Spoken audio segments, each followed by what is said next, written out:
நோக்கிப்பார், என்னை பார், கல்வாரியை நோக்கியே பார், ஜீவரட்சிப்பை பெற்றுக் கொள்வார். மகனே மகளே, மகனே மகளே, மனம் திரும்பி நீ நோக்கியே பார், மனம் திரும்பி நீ நோக்கியே பார்.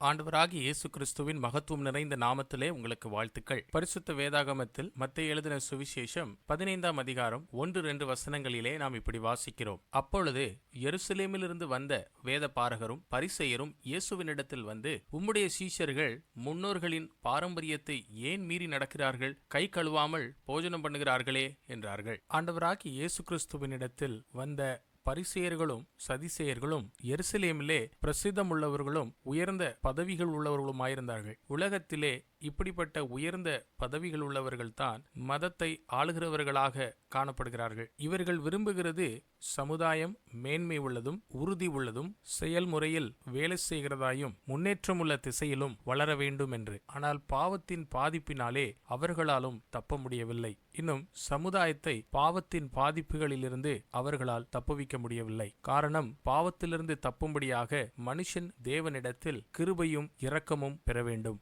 தேவன் தம்முடைய இரக்கத்தையும் கிருபையையும் தயவு, பொறுமை, இன்னும் அன்பை ஆண்டவராகிய இயேசு கிறிஸ்துவில் வெளிப்படுத்தி இருக்கிறார். ஆண்டவராகிய இயேசு கிறிஸ்து மனுஷ ஜாதியின் பாவத்திற்காக பாவ சுமையை தன்மேல் ஏற்றுக்கொண்டு சிலுவையிலே தம்மை தாமே பலியாக ஒப்பு கொடுத்தார். மரித்தோரிலிருந்து 3ஆம் நாள் ஜீவனோடு எழும்பி ரட்சிப்பின் பாதையை உண்டு பண்ணினார். யாரெல்லாம் அவர் மேல் விசுவாசம் வைக்கிறார்களோ அவர்கள் ரட்சிக்கப்படுகிறார்கள். நீங்களும் ஆண்டவராகிய இயேசு கிறிஸ்துவின் மூலமாக ரட்சிப்பை பெற்றுக்கொள்ள வேண்டும் என்று தேவனிடத்தில் உங்களுக்காக இதுவே எங்கள் ஜெபமாயிருக்கிறது.